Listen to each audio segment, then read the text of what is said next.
uyu musirikare wishwe yicishijwe amabuye n'abaturage bo mu gace ka Afiabora Kigoma mu ijoro ryo kuri uyu wa gatandatu cyangwa ku mugoroba ari saa 12 n'igice ngo nyuma yo kurasa umusivile.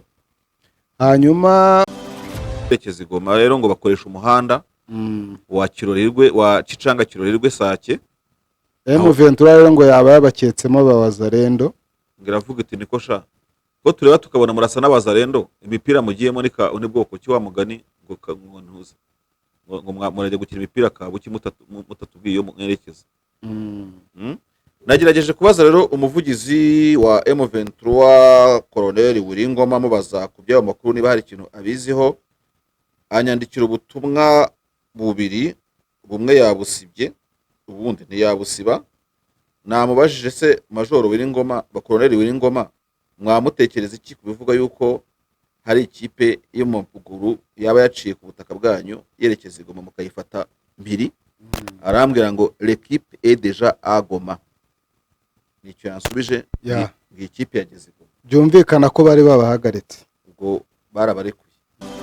Byose birashoboka, reka turebe. Ntabwo ntekereza ko Cyril Ramaphosa azajya Uganda ngahave nta umwe mu ba autorité muri Congo, que ça soit de la part de rebelle, que ça soit de la part du gouvernement, nta muntu bahahuriye haba mu buryo bwa bucece cyangwa se haba no mu buryo bwa official. Ndabona hari amakuru atubwira ngo ahantu bita ngo Kimoka ngo na Madimba ngo habyukiye imirwano. Ayo makuru waba uyabona ngo imisozi yose ikikije Sake ngirimo kwakamo umuriro ngo kandi abazarendo bakaba bayifitemo uruhare. Iyi Kimoka iyi Madimba ko bari baravuze ko M23 yazamutse yegera ibirunga, aba bazarendo baba baturutse Deni nta makuru turabona. Aya makuru arahishwe cyane kuko mbona ngo wateba ibombe 300 ngo byica ngo bikomeretsa akana kamwe mu butayu bwa Negev nako kakanya Palestina. Urumva ibyo ngibyo ntabwo nabyemera. Ubwo se barasaga amashaza Medi irimo kutubeshya muri ibi bintu. Turaza oya amakuru burana nubwo arajya agaragara regarambuye kuri kino gitero kuko cyaraye kibaye mu ijoro. Gusa ikirere cy'i Yerusalemu rwose ngo byari bishashi gusa wagira ngo zari fe d'artifice. Ngashimangira ko rero naha amakimbirana hanini ahereye, ariko nashimangira nagira igitero cya Iran kuri Israel kiri direct n'urukoza soni kuri Amerika ihise izamuka n'imizi n'imigande tine mujya gusubirayo mugiye kwihorera mugende mwenye ntabwo tujyana. Iminsi yose Iran Israel yikomanze mu gatuza ishaka intambara kuri Iran. Iran yazamuye ikiganza ngaho ni murase turebe. Bwa mbere rwose nta bwoba bahagurutsa misile ku butaka bwabo bazohereza muri Israel.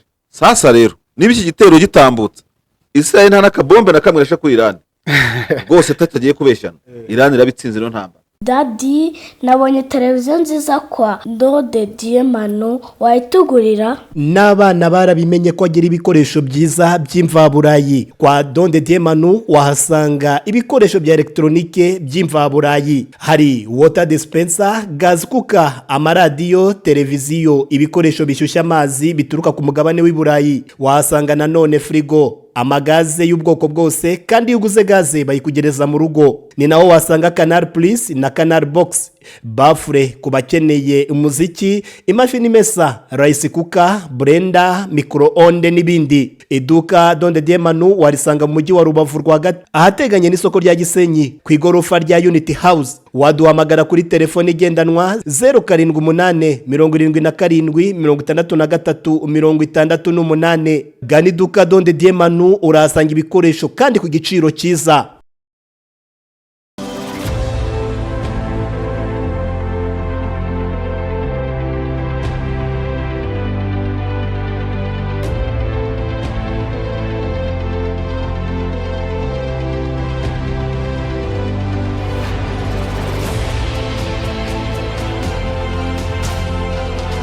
Reka tubasuhuze kandi tubifurize icyumweru cyiza. Mwebwe mwese mwakoze subscribe kuri Bwiza TV mukamukurikirana bwiza.com umunsi ku wundi. Iki ni cya kiganiro uruvugiro special gitambuka buri cyumweru.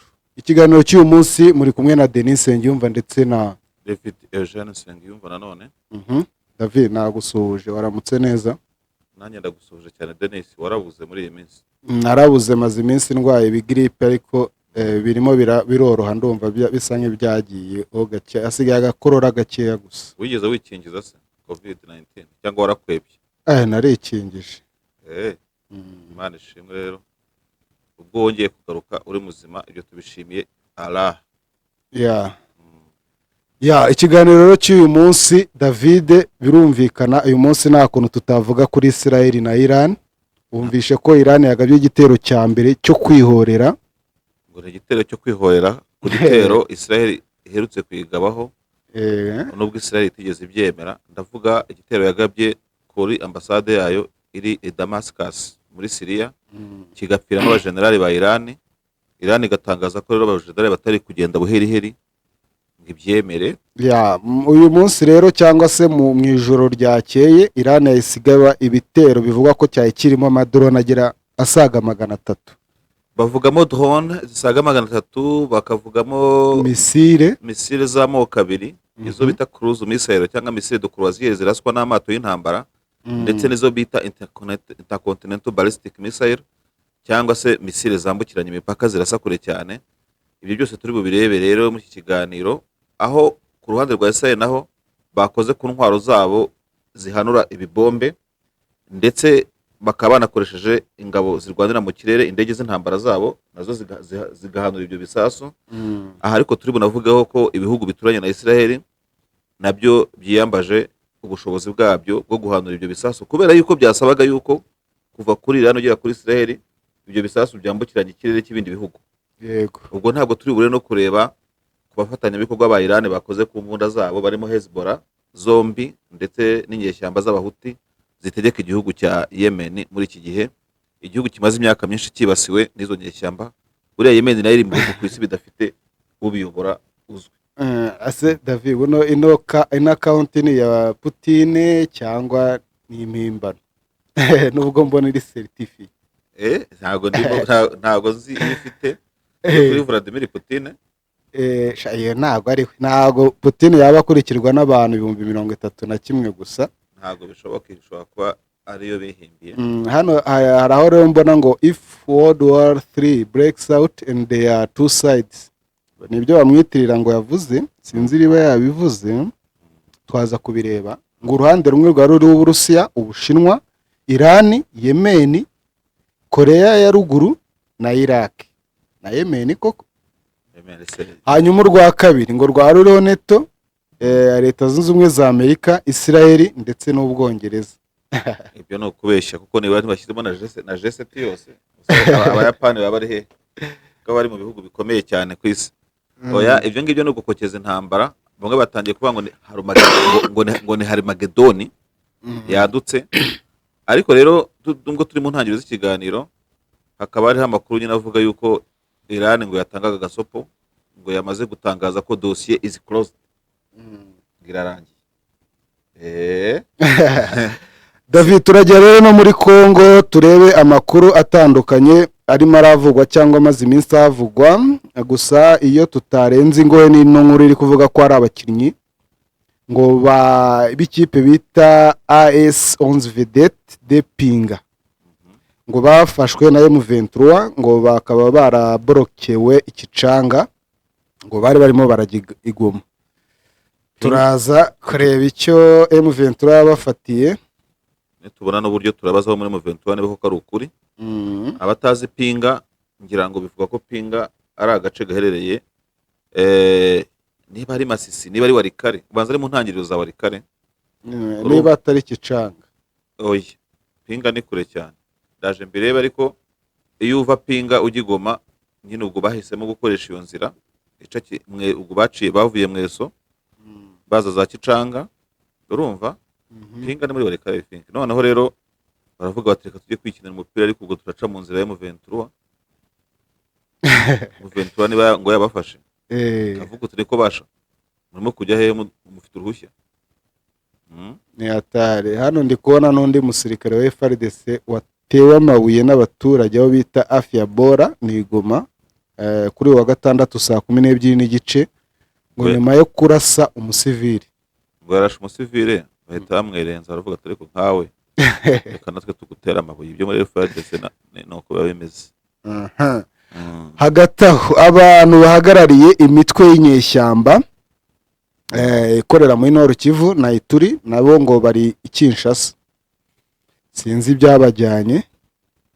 ubwo wasanga bagiye kuganira na leta no kugira gute. Turi burebe rero wenda no ku gihano cy'urupfu cyahawe umusirikare ngo ni deuxième classe Jojo Endondo Enguru. Yagize ati se kandi Uyu we akurikiranyweho kwica abantu bagera muri batatu muri quartier ya Majengo aha ni Goma. Urukiko rero rwamukatiye igihano cyo kwicwa nta miyaga. bahise bamwica se? Oya, ahubwo ariko bamukatiye, ubwo igikurikiye ni ukumunyonga nimba hano kiri bukore kidakora ku bagambanyi gusa. Bamenya, reka tuze kubireba nabyo icyo bivugaho.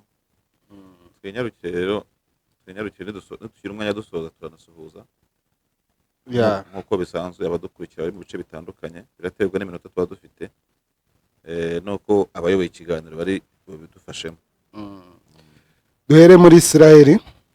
Wahera muri Israel n'ubundi tukareba uko bimeze. Amakuru rero aravuga ko igisirikare cya Iran ngo cyohereje indege zitagira abadereva zizwi nka drone zitari nkeya n'ibisasu bya misile kuri Israel, ngo kikaba ari ikimenyetso cy'uko ngo kikaba ari ikimenyetso cya gitero cyo kwihorera Iran yari yateguje, ngo nicyo gitero cya mbere mu buryo butaziguye hagati y'ibihugu byombi ko ari bibiri. Ni ukuvuga ngo nicyo gitero cyoherejwe kivuye ku butaka bwa Iran ntaho kinyuze, hanyuma gitera Israel. Ngo ni ubwa mbere bino bintu bibaye, kuko ubundi wazizi ko Iran yacaga muri za Hezbollah za Hamas zikajya kuharasa. Ubu noneho ibyo bisasu byiviriye ku butaka bwa Iran n'izo drone byerekeza muri Israel. Yego, nicyo gitero cya mbere kuva ku butaka bwa Iran kigabwa kuri Israel, ariko si cyo gitero cya mbere.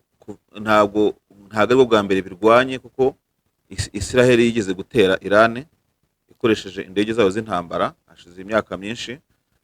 Icyo gitero cyayo rero hashize imyaka myinshi kivuzwe, ariko nta nubwo wavuga ko cyari igitero gihambaye, kuko ntabwo ari intambara yeruye yabaye. Israel yari igiye gusenya uruganda rwa nucleaire rwa Natanz.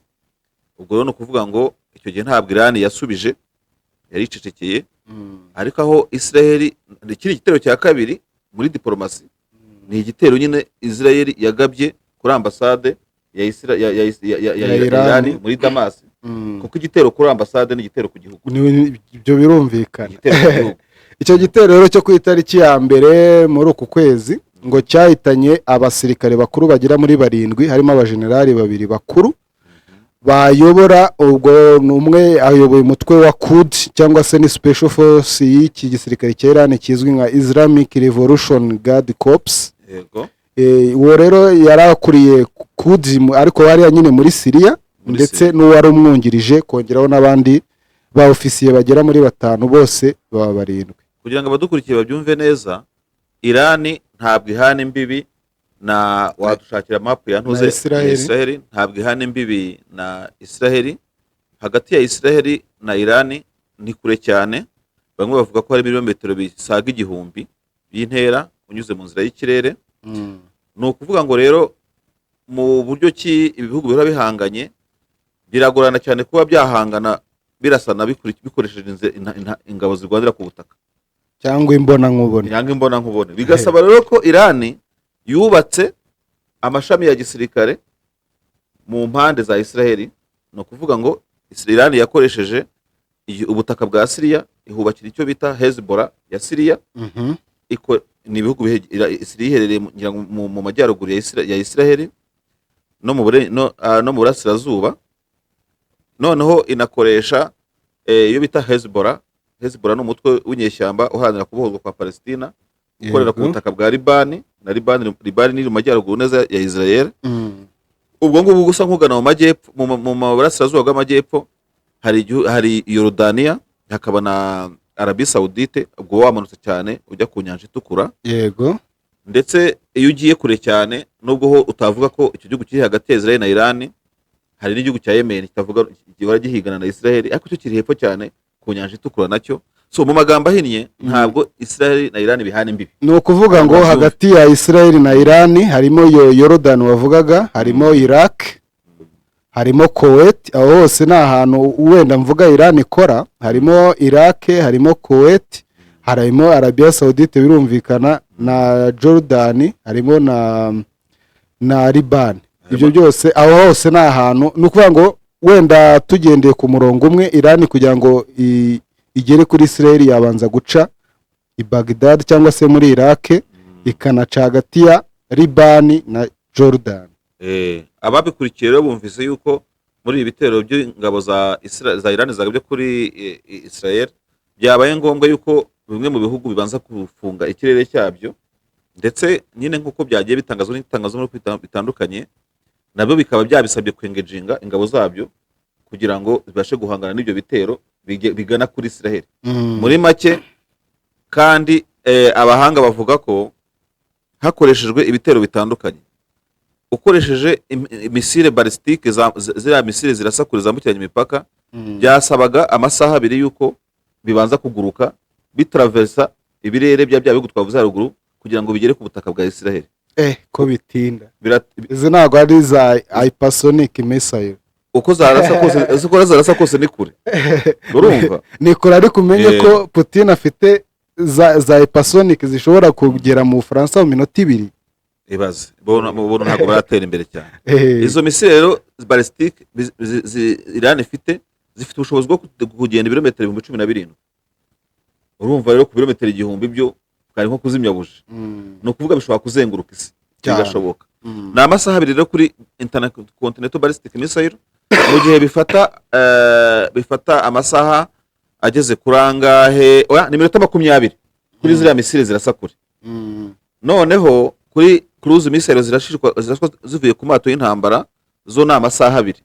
Drone rero zo ziriya ziguruka zituritsa na amasaha 9 byagomba gusa. Ubwo no kuvuga ngo Iran ayo mato yayo y'intambara buno yaba ari hano muri kino kigobe cya Kuwait, ashobora kuba Gulf, mu kigobe cya Persi. Ashobora guturuka mu kigobe cya Persi, ashobora guturuka mu kigobe bita Hormuz, ni ikigobe cya Iran, kimwe nuko wenda no kuri no nyanja ya Azerbaijan naho birashoboka. Hose birashoboka. No mu kigobe cya Aden uretse ko bitoroshye hari aho bahangana n'amato ya Amerika hari, ariko hose amato ya Amerika arahari. So no muri ubwo buryo rero urumva niba ari drone zagenza amasaha 9, niba ari ballistic missile zagenza iminota 20, niba ari cruise missile zagenza amasaha 2. Urumva ko mbega muri make abantu banabifotoraga bo muri biriya bihugu byasabye kuguruka binyuzwe mu kirere, babifotoye. Ibyo bisasu mbere ko bihaguruka rero abanya-Iran bakoze ku matelefone yabo n'amakamera yabo, baravuga ati bwa mbere twabera twihoreye kuri Israel. Urumva? Bararasa sinakubwira. Gusa muri icyo gihe ingabo za Amerika zikorera muri Burasirazuba bwo hagati zahise ziburira Israel ko bitangiye. Nabo batangira guhangana nabyo, kuko ingabo za Amerika bivuga ko nazo zatangiye guhangana nabyo bikiri mu mayira. Yego, ngo Amerika yafashije Israel rwose guhanura zimwe muri izo drone n'izo misile. Hanyuma David, abantu bakeka ko bino bintu bikomeje ashobora kuvuka intambara ya gatatu y'isi, nawe uremeranya nabo? Ntabwo byoroshye kubera ko intambara ya gatatu y'isi urabona hari igihugu cyiteguye kujya inyuma ya Iran muri iyi ntambara. Nta na kimwe. Twakunze kubiganiraho mu busesenguzi butandukanye, tuvuga ko muri iki gihe ibihugu birakomeye mu rwego rwa gisirikare, kuko nibyo ibihugu bikomeye biragenda byubaka, ari bifite za nucleaire na Israel kandi n'igihugu gifite intwaro za kirimbuzi, birakomeye. Ariko ikintu kirimo kugorana muri minsi no gukora udoni intambara mu buryo buhuriho n'amahanga atandukanye. Abantu barimo kubyibeshyaho bakavuga bati wenda n'urugero Ukraine niterwa natizahurura, ariko barabibuze. Bakavuga bati Israel niterwa amahanga ishyano ryose azahurura, none n'ubu babibuze. Urumva? Ndetse tugarutse no mu karere k'ibiyaga bigari nubwo turi buhagaruka dusatira umusozo w'ikiganiro, ikintu cyo kwibeshya ko ubu ngubu ishyanga riteye irindi andi mahanga yaryoma inyuma, kwibeshya no kubyitondera kubera yuko habimo imitego mpuzamahanga itandukanye. Hari n'abakubeshya bati genda utere tuzaza, ariko bagamije kugira ngo bakote batazaza, nawe batagukunze bagufiteho indi mpamvu. Nk'ubu nk'urugero ibitero bya Hamas kuri Israel, Iran ishobora kuba yaragize uruhare mu kubashuka ati mutere. Urumva? Ariko nyamara ari ukugushuka na nezo za Hezbollah ntacyo bari bugufashe, urumva, kubera ko bafite inyungu zabo barimo kurengera. Nk'ubu nk'izi ntambara ya Israel na Iran yo kuri iyi nshuro, biravugwa yuko n'impamvu Iran yashyizeho akadomo, ifite ubwoba yuko ikomeje Israel yagera ku nyungu zayo zo gusenya ibyo Iran yari imaze kugeraho mu kwiyubaka kwa gisirikare. Kandi barabizi ko Israel rwose ibyo bintu birwaye ari amahanga yabyitambitse cyane rwose. No kuvuga ngo Iran hari imaze gushongesha ubutare bwayo bwa uranium ku kigero cya 60%. Urumva already barabura nk'icumi kugira ngo babe bagera ku gisasu cya kirimbuzi. Ubu rero bisenyewe nzira, urugendo bimazeho rwaba rupfuye mu nzira kandi batarahagera. Icyo ni kimwe. Ikindi ari kugiye no kureba rwose intambara yaba ya kabiri isi yose, ntabwo nzi neza ko Saudi yabiri ku ruhande rwa Iran yanayitsinda. Ugiye mu mafaranga ukareba abantu baba bari ku ruhande rwa Israel na Iran na Amerika mu butunzi bafite n'iki yose, Russia nicyo gihugu gikomeye n'Ubushinwa. Russia ifite intambara ya Ukraine yayinaniye, reka nayo yarayinaniye buriya kuko ntabwo Russia irafata Donbass yose. Ibihugu byinshi bifite amakrize ibyihariye atatuma byishora mu ntambara muri kino. China ntiyajya kuri ruhande rw'iyi ntambara, yarananiwe no kwigondera Taiwan kuko nayo hari byinshi kiri muri yubakamo, nayo bishobora gupfubira mu nzira. Kandi gahomba amafaranga yatakaje cyane. Noneho kandi mu ntambara ibihugu bitizanya ibisasu bigatizanya n'imbunda. None se ubu Russia iraza gutiza ibisasu Iran kandi n'indege ikoresha za drone arizo yati Iran. Icyo ni ikibazo. N'amabombe buriya ngo muri iyi minsi arimo arava muri North Korea. Barimo babatiza. So urajya kureba ukavuga uti rero ibihugu byose nubwo bitubeshya biradagadwa. Nabyo nta kintu byifitiye, urumva. Kujya mu ntambara rero iri rusange nicyo twavugaga ntabwo bishoboka.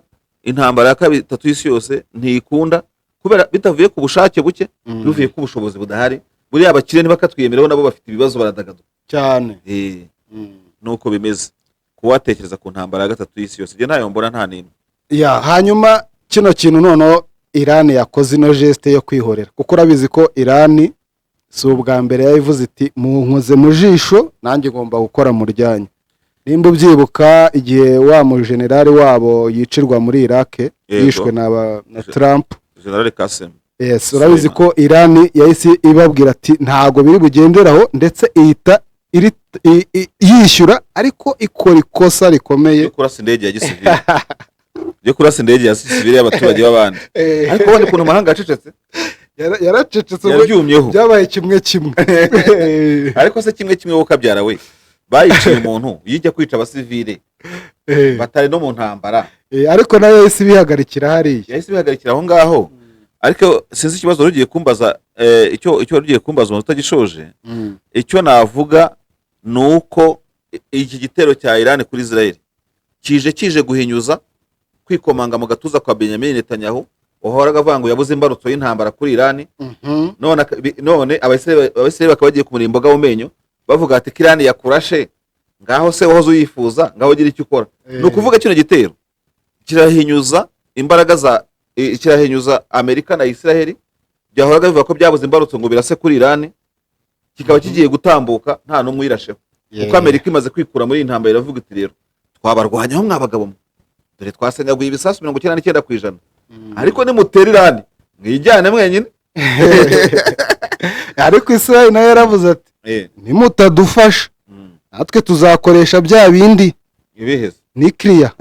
Niyo clear se yaheka rukube Israel bayitera Iran, kuko bino bihugu ahubwo sinzi ikintu bipfa, ushobora kukinshakira bino bihugu ikintu bipfa nta ubundi amakimbirane yabo ashingiye kuki yahereye ryari. Ugiye kureba hanini rwose tutagiye kubeshyanya, kuva muri igihugu cya Israel cyabona ubwigenge mu 1948, urumva ukongeraho intambara y'iminsi 6 mu 1937 ndetse n'intambara y'imikupuro yo muri 1973, ubona ko Israel yaje yubaka igihugu ku butaka bw'Abarabu. Gusa twibutse abadukurikiye ko ntabwo abanyayirani ari Abarabu, ntabwo ari Abarabu, n'aba Perse, babita aba Perse. Ariko bakabagendera ku mahame y'idini ya Islamu yo mu bantu bita abashia. Ntabwo bahuje imyizerere n'aba muri Arabia Saudite bita abasunite. Ariko bose sekuru wabo ni Abraham. Ibyo rero ntibikuraho yuko baba sekuru wabo ari Abraham bose, ariko ni nawe se w'Abayahudi. Icyo ngicyo rero tucyumva ko n'abanyamuryango umwe batumvikana kubyo bumvikana. Okay. Iran rero nk'igihugu gikomeye muri kariya gace, gifite amafaranga, gifite ubushobozi bwa gisirikare, ntabwo cyabaye nk'ikiba pioneer, nk'ikiyoboye ibindi bihugu byose birwanya ko Israel yubaka ubutaka bwabo ku butaka bw'Abarabu bwa Palestine. Urebye Iran rwose icyo bapfa na Israel ni Palestine, ibindi bihugu bicecekera bitangiye kugirana umubano na Israel.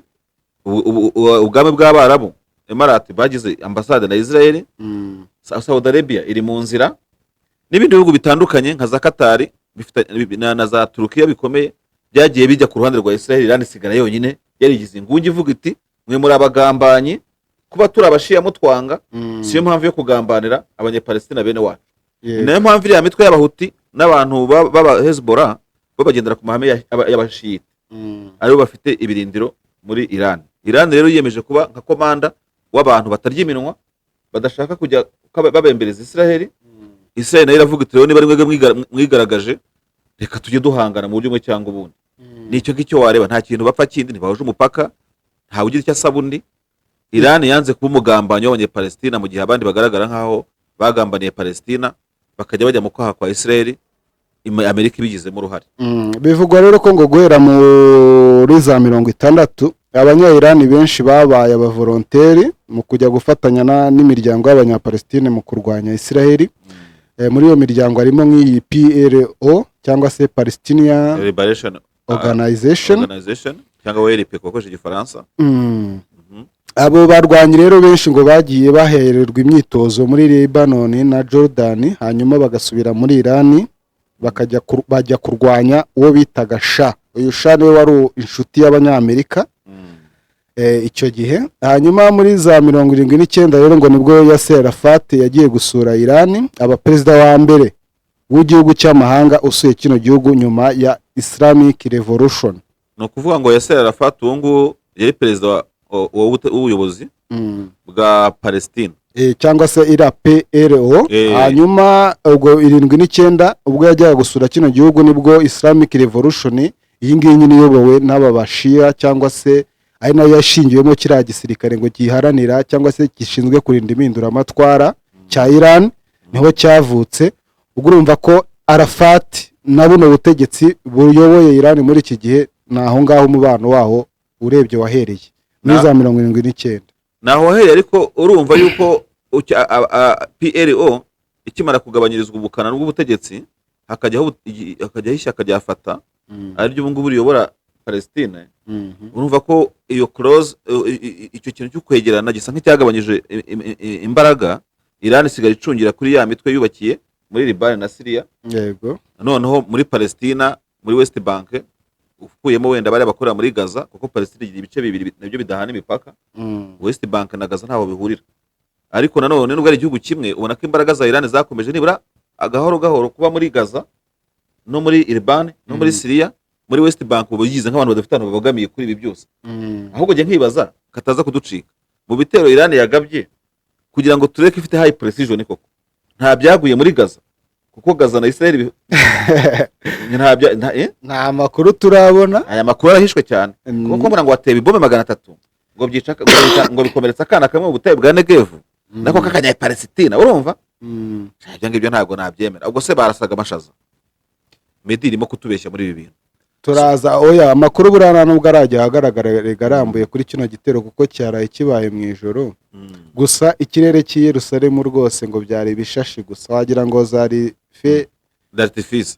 Ngashimangira ko rero naha amakimbirana hanini ahereye, ariko nashimangira nagira igitero cya Iran kuri Israel kiri direct n'urukoza soni kuri Amerika ihise izamuka n'imizi n'imigande ati mujya gusubirayo mugiye kwihorera mugende mwenye ntabwo tujyana. Iminsi yose Iran Israel yikomanze mu gatuza ishaka intambara kuri Iran. Iran yazamuye ikiganza ngaho ni murase turebe. Bwa mbere rwose nta bwoba bahagurutsa misile ku butaka bwabo bazohereza muri Israel. Sasa rero niba iki gitero gitambutse, Israel nta nakabombe na kamwe rasha kuri Iran rwose tatagiye kubeshyana, Iran irabitsinze no ntamba. Nese uremeza ko Israel iri bubyihorere buriya gutyo ukuntu bazi batajya bibagirwa kandi batababarira? Hari ikintu kigomba guhinduka. Wongereho niyo nzika kandi bari basanzwe bafitanye na Iran. Hari ikintu kigomba guhinduka muri iyi minsi. Ibintu byubaswe mu myaka 70 ishize haba muri doctrine na ideology na philosophy z'ibihugu ntiduterwa ntitugira gute ugize gutya turamusibanganya. Ibyo bintu byubatswe n'abasokuru b'ijana dufite uyu munsi nabyo bigomba guhinduka. Reka turebe koko Israel ari cya gihugu kivuga ngo iyo nteye ndagutera, mu gihe Amerika yavuze ngo ntituguherekeza.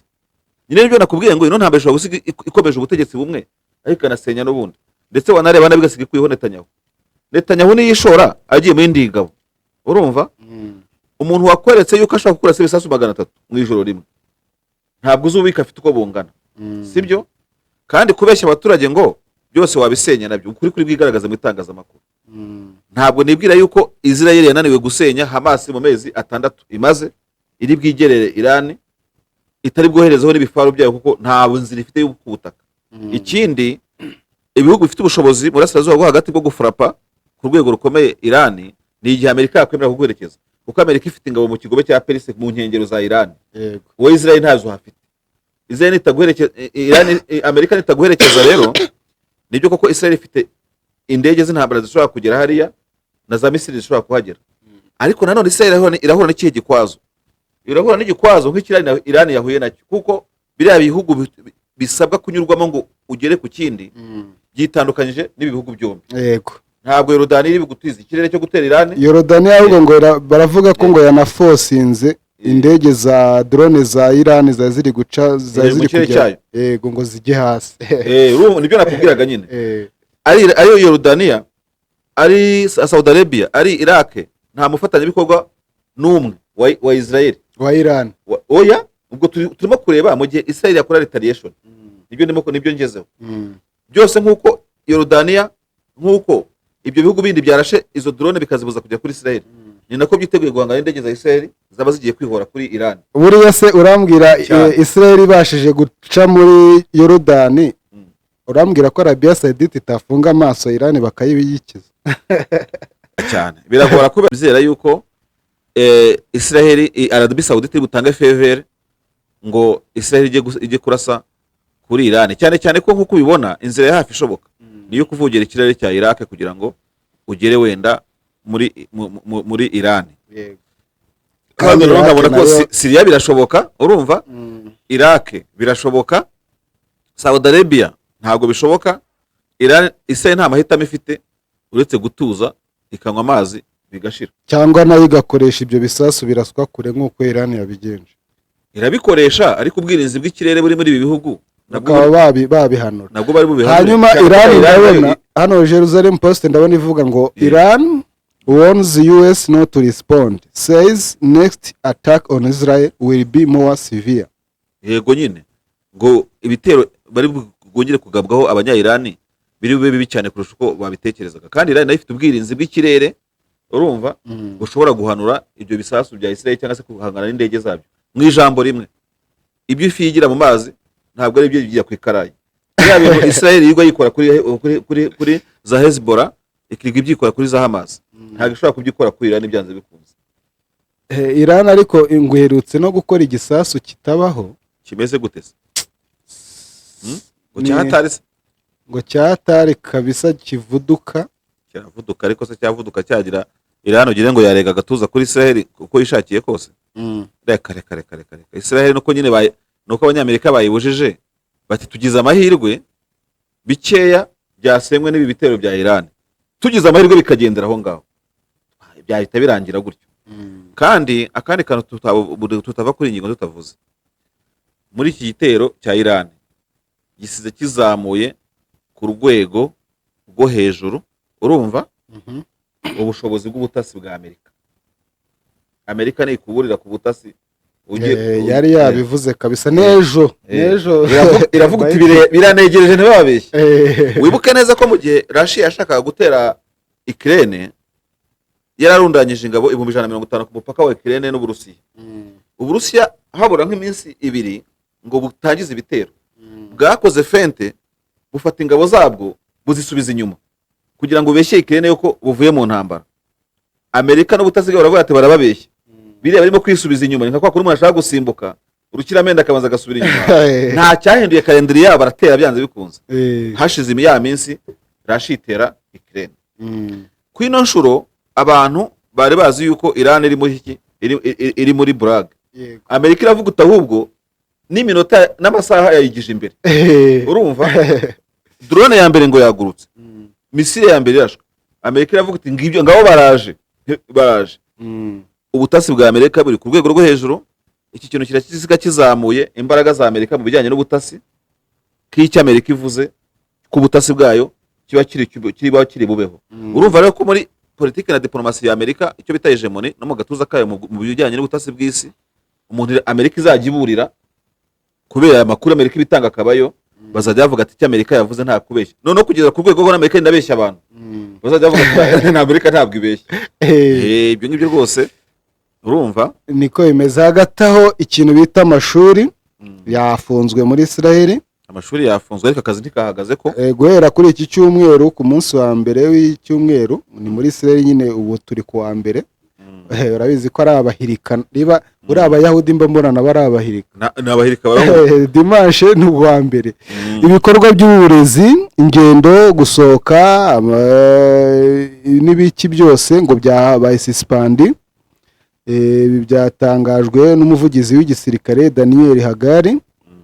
Hanyuma Yorodaniya, Iraq nabyo byafunze ikirere cyabyo, bimwe twavugaga byafunze temporarima cyangwa se by'agateganyo ikirere, mu gihe hakomeje kuzamuka umwuka mubi mu burasirazuba bwo hagati. Nuko bimeze. Hanyuma Jerusalem Post nayo irakomeza ivuga ko ngo nta drone, ngo na cruise missile cyangwa drone byigeze bicengera mu kirere cyayo cya Israel. Ngo no drones cruise missiles breached Israeli airspace. None se ibivuga yuko hejuru y'inyubako ya Knesset, inteko ishinga amategeko ya Israel ikoreramo muri Yerusalemu, haturikiye biriya bisasu. Hari n'ibirindiro ahubwo bya gisirikare mu majyepfo y'igihugu nabo byaguyeho ibisasu. Hakushaje Jerusalem Perezida mwagiye mureka kubeshya. None se mwabisenyeye mu nzira gusa, bareke kutubeshya abantu. Ntago ari byo rwose. Hano noneho ubwo ku rundi ruhande abanya-Iran bo bari kuvuga bati ese wamugana ngo iyi ni Iranian Cyber Group claims we breached the radars in Israel. Ngo radar za Israel bazirenzeho, bazishutse, barazinjirana mu yandi magambo. Ntabwo n'umufana w'intambara, ariko ibyo Iran yigira nirekera aho ngaho. Nigira amahirwe Israel ntiyitere, ahubwo wamugana kuko wabimbajije mu kanya muri filozofi z'Abayisraeli, wabatera n'umunya-Iran bakarangiza nta kantu bakohereje. Biragoye rwose, n'ukuntu bamaze iminsi ahubwo bashaka kubatera ari amahanga bitambika. Ubundi iyi si opportunity babonye, reka turebe, reka dutegereze. Ariko nanone ukavuga uti Israel se yabanje kureka ngo ibanze bari musasu, umubare bisasu yateweho iwe ne gutera ibyaye ibyohereza se bikajya bisikana. Yego ntabyo iri butere, urumva. Ariko kuvuga ngo Israel bizarangira nta kantu k'umwihoro na gato yikoze, kwaba ari ukwibeshya. Iran mwe mwasinzira mwagira, keretse nyine wenda niba ibyo bisasu bya Iran nta kintu byabakozeho, babona nta kintu bahombye. Se noneho wowe icyo gihe wimagina iyo mutaza kubizimya byari gusenya ibingana iki? Ibisasu 300 biziye icyarimwe. Kandi rero nta nubwo navuga ngo nta kintu bahombye, kuko mu makuru yahise kuri France 24 hari umusesenguzi nahoze numva mvuga ko hari ikibuga cy'indege cyahagurukiyeho ziriya ndege zagiye kurasa cya gitero cyo kutariki ya mbere z'ukwezi kwa kane. Icyo kigo cya gisirikare zahagurukiyemo izi misile za Iran zikaba zagisibanganyije.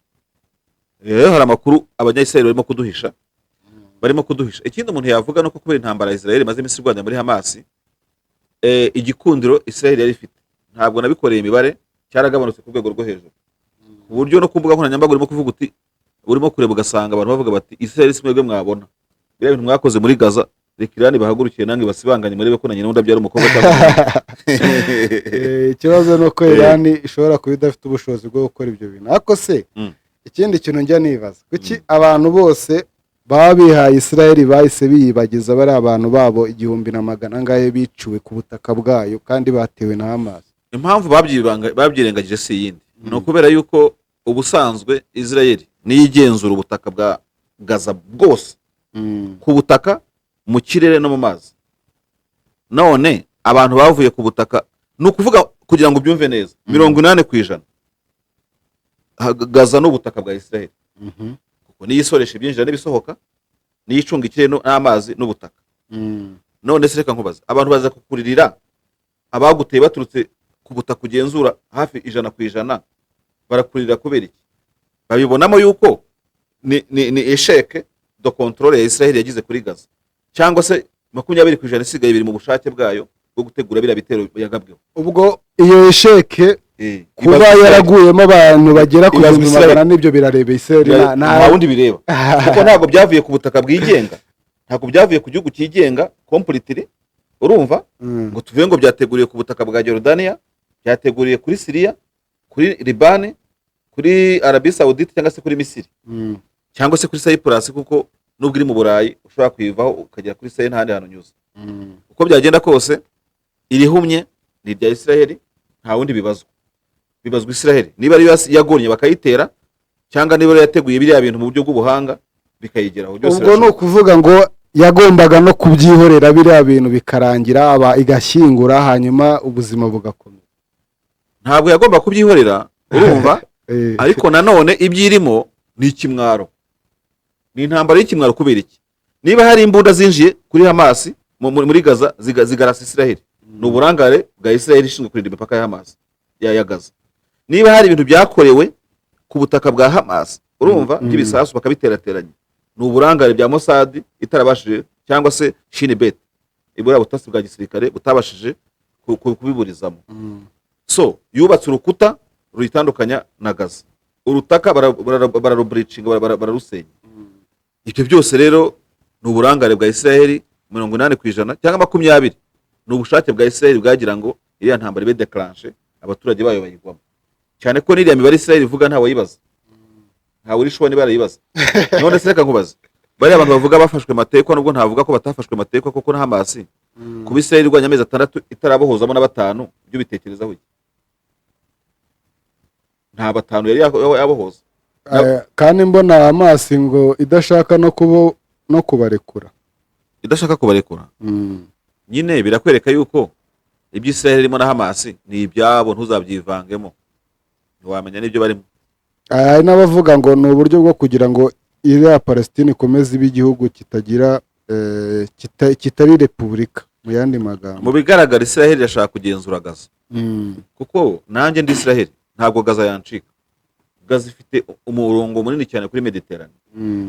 Israel iyo uvuye kuri Tel Aviv ukaza za Haifa umanuka usanga werekeza ku Misiri, ubona ko yatakaje igice kinini cya Mediterane kandi gifitiye akamaro, haba mu butunzi no muri security yayo.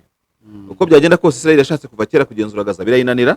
Ni nayo mpamvu ya Israel yashyize amafaranga mu kubaka Hamas kera muri 2007. Izi yuko Hamas izaba umutwe uyubaha, uyipfukamira. Uko Hamas igenda ikomera, ko yamaze kwirukana yo fata, urumva iherereje muri West Bank. Uko Hamas igenda igira imbaraga, iravuga utariko kabuki twubaha aba bantu batwicira abantu, ibyimbya gatuza irayigaranzura, urumva.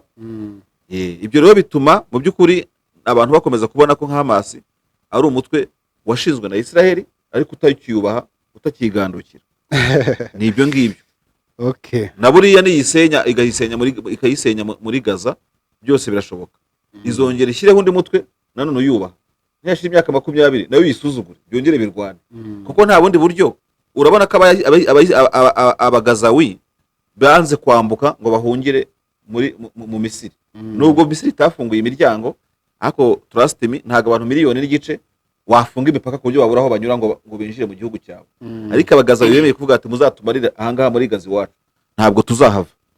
Kandi abo bagazawi, izo mfubyi, abo bapfakazi Israel irimo gupfakaza, nibo bazikoramo, niba Israel izasaba kububaha badashobora kuyubaha. Ikibazo cyo muri Gaza kirakomeye, uretse Imana yonyine.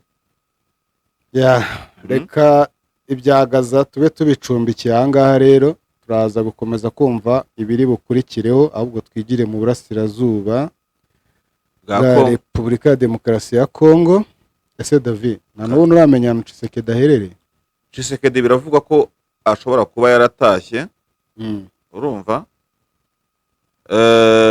ashobora kuba yaratashye kuko hari amakonvoyi amavideo yaherutse kugaragara ariko ntiwabyemeza kuko kubona konvoyi mu kirere ngo ni za perezida zishobora kuba ni za perezida wa Guinea bakazitwerera ko ari Tshisekedi watashye byyagaragaye ryari ubwo ku munsi w'ejo ariko rero nanone amakuru yavugaga yuko ku itariki 12 cyangwa 11 Tshisekedi yari likely gusubira mu gihugu cye avuye mu Burayi rero nta na kimwe mbona cyemeza yuko koko yaba yagarutse mu gihugu ubwo twareba kuri presidence ya Congo ya RDC tukareba koko ni presidence itagigirana ntuze ifite abantu miliyoni bayikurikira ariko itari verified abantu babibaza amaherezo azaba yahe niba udashobora kuverifia niba koko Tshisekedi yaragarutse mu gihugu sha ndareba nkazengurutsa amaso nkabona amafoto ya Tshisekedi aheruka rero ku itariki 3 z'ukwa 4 ariko nta kindi kibyemeza. Ese Tshisekedi uribuka ko yabuze yarimo aritegura ku gipari ubundi ruriya rugendo rw'ipari rwaciyemo bavuga yuko indege nibwo yahisayo abura indege itwara Tshisekedi ubusanzwe ngo bayita 00 ifite code ya 001 urumva ya RDC 001 yaragurutse koko ku kibuga cy'indege cya Njiri ku itariki 7 z'uko kwezi kwa 4 yerekeza ku mugabane w'Uburayi igeze mu Bubiligi bayiparika i Bruxelles agira ngo izindi ngendo ariko azikoresha izindi days ziri private bavuga ko yaba yaragiye mu bihugu bitandukanye nta matukura yabyemeza ariko ibyo kuvuga ngo Tshisekedi ngari Bruxelles yarahakwamiye abantu bavuga ko ari ukubeshya ko yikoreza izindi ngendo ze ziri privé hano rero agasiga paritse y'indege ubona ko bacungira indege paritse RFI niyo yanditse ngo l'avion présidentiel stationné à Bruxelles nibyo site de Rimere bakavuga ko ngo uno Tina Salama ni umuvugizi yego wa Tshisekedi mu butumwa ngo bumwe gusa yatanze yavuze ko yavuze ngo yavuze ko Tshisekedi ari mu rugendo rwihariye rwa leta rugize kandi rukomeye ariko ntiyavuga aha rurimo icyo gihe yari arimo aranyomoza ya makuru yavuga ko Tshisekedi ashobora kuba yarageze i Kigali yego hanyuma rero tinavuga ati il effectue plutôt un déplacement à l'étranger pour des dossiers urgents liés au pays nuko nta yandi makuru nyirango ya Tina Salama yandi mashyashya nta ibyo byonyine yatangaje yaba na Patrick Muyaya nta kindi gishyashya numva arimo gutangaza ibyo kuvuga ngo Tshisekedi ararwaye nta wabimenya ashobora kuba arwaye cyangwa atarwaye ariko nanone ukurikije igihugu ko kiri mu ntambara ugafata ko igihugu kidafite guverinoma iri fonctionnaire ugafata ko igihugu kidafite inteko ishinga amategeko iri fonctionnaire n'absence ya perezida ni ikintu gikomeye mu bihe nk'ibi ngibi urumva ingabo zikeneye kuba coordinated abakozi bamaze igihe kirekire badahembwa barimo n'abasirikare bafunze amezi 2 ni ikibazo gikomeye cyane rero Tshisekedi ahari hose abaturage baramukeneye yego ngo amakuru aturuka rero mu begereye presidence yemeza ko ahubwo perezida yagombaga kuba asubira i Kinshasa muri no weekend hagati y'ejo kwa gatandatu n'uyu munsi nibyo nakuvugaga nyine ku tariki 12 10 na zingahe none akavuga agakomeza avuga kataraza koko ntabwo arahagera nta byinshi rero bihari muri Kongo ikiri kirimo kuvuga muri Kongo gitangazwa n'abanyamakuru wavuga ngo begamiye kuri leta baravuga yuko ngo M23 yaba yashimuse ikipe ngo y'amaguru ngo ya Pinga ngo ikipe bita 11 vedette iyo kipe ikaba yajyaga igoma ngo bari bagiye muri shampiyona y'intara berekeza igoma rero ngo bakoresha umuhanda wa Kirorirwe wa Cicanga Kirorirwe Sake M23 rero ngo yaba yabaketsemo abawazarendo ngiravuga iti niko sha ko tureba tukabona murasa n'abazarendo imipira mugiyemo ni bwoko ki wa mugani ngo ntuze ngo murajya gukina imipira kabuki mutatubwiye mwerekeza nagerageje kubaza rero umuvugizi wa M23 Colonel Wiringoma mubaza ku by'ayo makuru niba hari ikintu abiziho anyandikira ubutumwa bubiri bumwe yabusibye ubundi ntiyabusiba namubajije se Major Wiringoma ba Colonel Wiringoma mwamutekereza iki kubivuga yuko hari ikipe yo mu Buguru yaba yaciye ku butaka bwanyu yerekeza i Goma mukayifata mbiri, arambwira ngo l'équipe est déjà à Goma. Nicyo yansubije, Yeah. ngo ikipe yageze i Goma. byumvikana ko bari babahagaritse. Ubwo barabarekuye cyangwa se barabaretse barakomeza. Ni ibyo ngibyo yadusubije, ubwo ni kiyasi cy'uko wenda abandi bari buvuge yuko niba batari i Goma koko. Okay. Ntabwo namubaza ngo ubutumwa wasibye bwari bwanditseho ngo iki, twari turi mu kiganiro. Ngaze mubaze niba bafite indi commentaire. Mu gihe tugana ku musozo. Hanyuma andi makuru twari twavuze na y'umusirikare wakatiwe igihano cy'urupfu. Oya, reka duhere kuri uyu musirikare wishwe yicishijwe amabuye n'abaturage bo mu gace ka Afya Bora Kigoma mu ijoro ryo kuri wa gatandatu cyangwa ku mugoroba ari 12:30 ngo nyuma yo kurasa umusivile. Hanyuma uwo musirikare rero uwo bita Deuxième classe Jojo Endondo Engulu ngo akurikiranyweho ubwicanyi bugera bwo kwica abantu bagera muri 3 mu gace ka Majengo. Urukiko rwa gisirikare Goma niko rwavuze kubera izo mpamvu rero ngo bamukatiye igihano cy'urupfu kubera ubwo bwicanyi. Hanyuma ni harya na amande ni hazabu agomba kwishyura. Abandi baburanyi barimo Ngwasi Barume na Kakure Mutwangirwa chacune $50,000. Abanyekongo bajyana amafaranga. Bikiri rero tukiri kuri iyo ngingo rero y'ibikorwa birimo kubera muri Goma, ubwo wenda abantu bazabikurikira kuri Bwiza update mu makuru yandi. Nuko tutabura kuvuga yuko igisirikare cya Kongo, Minisitiri w'Ingabo Jean Pierre Bemba ejo yatangaje yuko hagiye gukorwa patrouille ziri conjointe zigizwe n'igisirikare n'abapolisi bakabuza abantu gutemberana imbunda muri Goma, abarimo abawazarendo. Urabona ibyo bintu bishoboka se Denis? Ni inzozi ntibishoboka. Nabonye na Ciri Mwami avuga ko ngo le gouverneur militaire du Nord Kivu vient d'interdire aux héros, ubwo ni intwari wazarendo, de circuler avec les armes dans la ville de Goma. Kandi ari intwari none se barabakorera aho bazibika he? Ngo cette décision a été prise ce vendredi lors d'une séance de sensibilisation de ces hommes sur le droit international humanitaire. Ko baba bibase baratungwa n'ikiri batiba, nibazibika barazibika hehe? Bararya iki? Ko batagira amakambi ya gisirikare baratura hehe?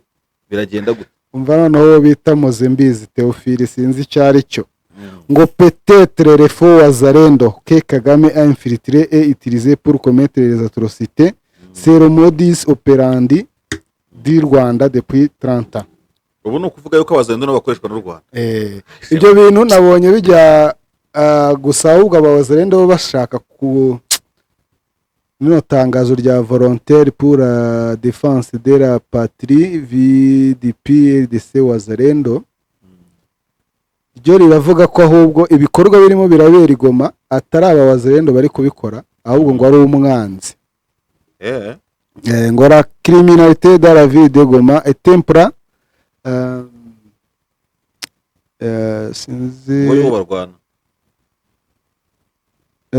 ngo c'est un tempra monté par l'ennemi pour créer une force entre la population et les forces combattantes. Hanyuma barangije bavuga ati twebwe VDPRDC wazarendo ati duhangayikishijwe n'ubugizi bwa nabi buri kubera i Goma, by'umwihariko no mu bice bindi by'igihugu. Rino tangazo ntago ndi kurisoma neza. Icyo ntacyo cyabagezaho. Ntago M23 ari kontrola Goma, aho kontrola harazwi kandi ntabwo ariho hari impfu za hato na hato z'abantu. Urumva rero nibareka ibintu byo kudadaza abaturage baza babica n'amazina yabo. Inkiko zirimo kubikoraho, ntabwo ari za M23. Ntabwo nibwo inkiko ziburanisha abantu zitembera yuko zibafite muri competence. None se baburanisha inyeshyamba ya M23 akarisha abantu muri ni nawe ciwe haza. Nta nubwo ari umuzarendo. Siri umuzarendo n'umusirikare ahubwo wa leta. Numvise abamayisha bavuga ngo bari abantu bishe bari abaturage kuri entre president. Bari bacunze imodoka yari itwaye amafaranga y'imwe mu bacuruzi isima muri Kongo. Barayagogera rero bagenda bayakurikiye barasaba abantu bagira gute ibintu nk'ibyo ngibyo. so biriya ni ibisambo bareke kubeshya. Gusa nahoze mbona ku mbuga nkoranyambaga, ariko nkubwire Denise, abaturage bafitiye inyota ifatwa ry'umujyi wa Goma, ari abagoma, ari abakiniye iki, kugeza ubwo Irani yarashe kuri Israel, abantu bagahita bakwirakwiza inkuru bati iki nicyo gihe cyo kwinjira muri Goma, abantu bahugiye mu ntuzi. Ariko njye nibaza, urumva inyeshyamba zikoreye ku bitekerezo by'abantu byagenda gute? Reba nk'iyi ntambara ya Irani na Israel, irayikiri kuba yaba yamaze amasaha atarenze 6 ntinakomeze bikarangira cyane. Ubonye Irani iteye Israel, nawe uri Makengo ukavuga uti mumanukire muri Goma, mukajya kwirwaniramo icyumweru, abandi barwanya amasaha 3, mwagera kuki? Na kimwe. Utanaretse nibura uti wamugana reka barwaneho nk'icyumweru, turebe ukuntu biyangara, natwe tubone kugaba ibitero. So ino Goma irimo agahaze. Ejo n'uruzinduko rwa Cyril Ramaphosa ku gihugu cya Uganda, ubwo tuzareba nabyo ibizatangarizwayo. Mpamvu nzanyemo ako kantu, hari uwavuga ati bihuriye hehe? Aho bihuriye nuko Goma yarekuwe n'inyeshyamba za M23 bazisabwe na Uganda. Goma ni umwenda Uganda ifitiye M23. Niba na ngombwa Uganda izohereza UPDF ifate Goma isubize M23, kuko niyo yiyemeye n'uri bari bayifashe. So rero abantu bane bakavebe M23 ngo ntifata Goma. Goma ni umujyi ufite icyo usobanuye ku rwego mpuzamahanga. Ariko na urura muvugizi wa AFC mu Burayi yarabivuze rwose ati kuba Goma itarafashwe ni igitutu cy'amahanga, ntabwo ari ikindi kintu kidasanzwe, ntabwo ari ukunanda kuyifata. Ndetse hari umuntu wanyihereye amakuru, ariko amakuru asekeje. Hari amakuru umuntu aguha kuyizera bikagusaba ko babanza kuyanyuza muri serumu, urumva? Niba ukunda amazi nk'aya ngaya bakashyira muri no gurude ukabona kuyanyweramo. Avuga yuko M23 ngo nibikomeza kuri Goma igakomeza kwigira ka bushungu, niba ngombwa ngo izagira establishing umujyi wayo muri kare gace yafashe, ishobora kugira ko ari nka kapitale ya Nord Kivu, bamwe bakavugamo Bunagana, urumva? Ngo bikazakomeza guturana Goma kuriya, ariko itayirambirijeho complete, yarayifunze. Yayifunga sikaba hameze angahe? Uriya ko irimo gusavayivinga, uri uzi ikintu kibura kugira ngo Goma ihere umwuka burundu. Ni nkuko Tshisekedi yakora akantu ka mistake gato gusa, akavuga ati mfunze umupaka w'u Rwanda na Kongo, noneho Goma bikarangira burundu. Ibyo rero nawe ntabwo yabikora. Ariko simbona yuko ayo makuru wowe wayizera ko M23 gota Goma ikarekera ikavuga uti niba hari amazi muri Goma dusabwa gukaraba, natwe nta mbyiro dufite, tugiye kubaka imihanda, twubaka ibibuga by'indege bya Rwindi, tubyapgradinga ku rundi rwego, urumva? Dukorera defense yacu, namwe mubeho uko bubayeho ntabwo gushimishije, turwane gutya birangira. Ubwo baba bakoze igihugu ariko none se ubundi ubona M23 akantu k'igihugu n'ubwo itakavuga ko itagafite mu gitekerezo, kwazigira akavuga. Uyu munsi none amatweet ndi kubona yavuze ko bashobora kwitegeka nibikomeza kuri iyi. Amatweet ndi kubona rwose sinzi ba nyirayo, nk'iyi ngiyi ndi kubona yitiriwe Sami Diarra. Wumva ibintu yavuze ngo don't blame the SADC, even if we are in the coalition of the Kinshasa regime, we are not involved in the repeated death in Goma. It is Wazalendo and the FARDC who protect this city. Sami Diarra reminds the international community to act in the face of insecurity in Goma. None se Sami Diarra ko ndozi ifite abarikurikira 927, wowe ufite bangahe? Reka ndebe 928. Nigiye wabaye 28. Nanjye uko ariyo mfite. Ndabona rero uyu Kazadi yabitwitinze, urumva? Reka turebe ku bundi butumwa, ariko ibintu byo kuri cyo kora ubu butumwa bwa Twitter mujye mu bureke. Abantu bahakize Twitter uko sinumva ko SADC yavuga bino bintu ngo nimutubwira ibyo bintu byo guhungabanya umutekano ntabwo bitureba, nubwo turi mu ihuriro rya Kinshasa. Ikibazo aho kiri no kureba ubutumwa nk'ubwo bwa Cyril Ramaphosa bashyizeho ukabona bwo ari ukuri, ugiye kureba ukomeza ukamanuka. Ariko ibi bya Twitter kandi n'aya mahugurwa barimo gutanga, urabona bari kuri no ntuze ko ndabona no mu bantu bakurikira ino ntuza harimo Voice of Kivu, urumva? Reba, ariko ibi ngibi bitindeho bya Twitter bireke, bakoresha secretary ariko okay. nta kibazo, ubwo nyine urabizi iyo haje evenema runaka urumva abantu yego rata abatuye Sadek secretariya niyo ya nyayo ifite abafollowers 99,000. aterestre byo wakwizera ntibagende. Ubu ni abantu bagiye bihimbira ngo Sabidi yarasa, kandi urabona ukuntu ari abahanga amafoto koko ikoresha nabo bahita bayakoresha icyo umwe akoze undi aragikora kugira ngo bazi yo tantifiye bigire authentic, ariko urabona ko kuri Sadek nk'icyo gikuru nta kiriho rwose, ntacyo bareke kubeshya abantu. Mwihaye kuza kubeshya kuri Twitter, mubeshya ku ntambara M23, mwiyitirira M23, mwiyitirira Alliance Fleuve Congo, mwiyitirira Sadek. Abantu badacunga neza muzamwesha benshi amazi, ariko ntabwo bizakunda, abantu bazajya binyomoza umunsi ku wundi. So ndumva rero nta bindi bintu birenze byari ibyo ngibyo by'abo bantu bafashwe. Ikipe yagiye gukina, gusa M23 iri ku gitutu cyo gufata Goma, urumva ariko nayo ijya yitoratoza nk'ishaka kuyifata, kuko irwiririra amarira menshi cyane. None ejo bundi yabwiye abaturage ko bagomba rwose gusaba cyangwa guhaguruka bakayisaba gufata Goma cyane nabo bakagira uruhare ahubwo mu ifatwa ryayo. M23 imeze nka ntuza, M23 imeze nk'uko waba wenda ufite nk'inzara, sibyo? Ni ukuvuga wenda uri nk'umuntu ushonje, umuntu akaza akakubahera amaboko mu madirishya ya alimentation, akwereka ibyokezo, akwereka iki n'iki, urumva ari kuboshya amaboko inyuma umaze nk'icyumweru utarya. Ntabwo yagose Goma idashaka kuyifata, nose yayigose ngiyireba mu kirere, igireba gusa. Ntiwanavuga ngo yayigose kugira ngo ifunge ikirere, n'ubundi indege zirasa ziracyayirasa zitugwa kuri Goma. Ishaka kuyifata, ahubwo yayihejeje umwuka, none iravuga ite se dusubiyeyo ba Museveni bakongera bakaduhamagara ngo murekure mucire birarura, byagenda gute?